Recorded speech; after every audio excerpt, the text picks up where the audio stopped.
I'm at the Hillsboro School, which is a hidden gem that not many people know about in Helena, and Dr. Melinda Bray, the director, is here to talk to us.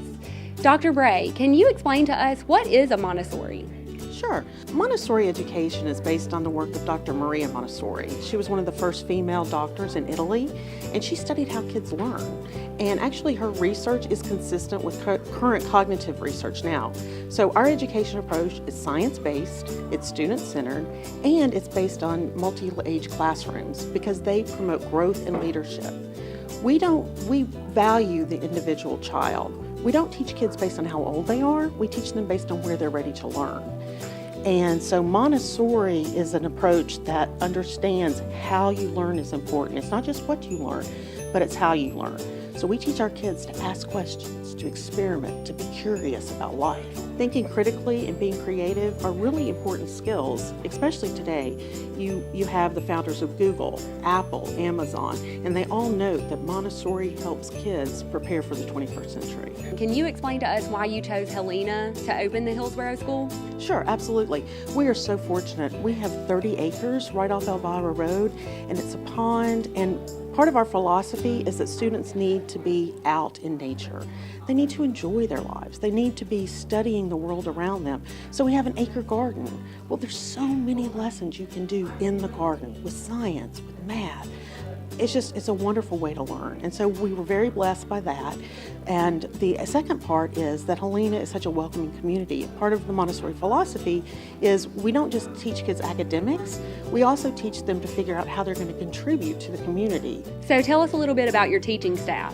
Okay, we have Montessori certified teachers from preschool through elementary, and I'm preschool trained for Montessori, and I'm also getting my high school Montessori training, which I'm loving. And we also have several teachers who have their doctorates. I've got my doctorate, my husband has his doctorate, and he volunteers here quite a bit. And our other teachers have master's degrees. They all have master's degrees. And they have come to our school because they believe in how we teach kids. They want to help kids become the best they can be in life. Well, can you explain to us about what a day is like here? Absolutely. The kids come in, they have a community meeting, and the children are in charge of that. They learn to be in charge of it. They talk about what they need, what the needs are of the community, how they're going to fix them, ideas that they have to solve them. And then they get to work, and we call it work because you should enjoy your job. And they have jobs that they do, and each child has a work plan for the week, and they can choose when they do the jobs. A common misconception of Montessori is that, they can do anything they want, and it's not real rigorous, they're just whatever. And it couldn't be further from the truth. You have to have a lot of discipline to be able to have that much freedom. Because the kids they pick the jobs off the shelf, but they're the jobs that the teachers have given them lessons on.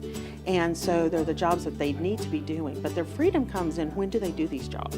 Am I going to do my math first? Am I going to do my reading first? And so they get to start understanding how they learn and what makes sense for them. I have two girls that have gone through Montessori, and they work completely differently, and that's fine.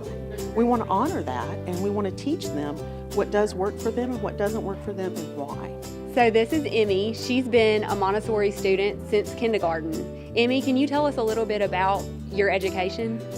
Yeah, so it's really different being in Montessori because ever since kindergarten, I've worked with all ages. And so what's different is, most people, they're afraid of upperclassmen and stuff, but they've always been a part of my education.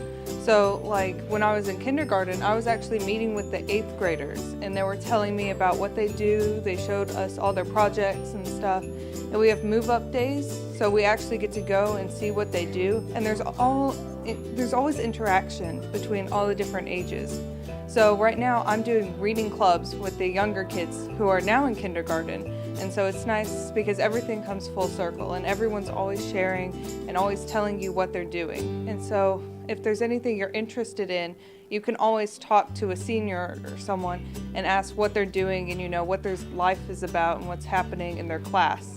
So there's a map that I've been working on of Asia where you get all of the continents and you put them together on a puzzle, on an outline, on a piece of paper. And then you take them off one by one and you trace them while labeling the names, and you try to fit all of the pieces together while you label all of them. I'm learning on where the continents are and what's been happening in them, what places are there and what famous things are there. Like in Nepal, Mount Everest, one of the tallest mountain. Guys, if you want to know more about the Hillsboro School, how can everybody find you? Oh, we've got a Facebook page, Hillsboro School, and we also have a website, thehillsboroschool.org. You're welcome to call us, but really what we would appreciate is just come by. Come by and observe, see what you see, watch these children. And then if you have questions, ask us. I think what you'll find is you'll enjoy seeing how much the kids love to learn here.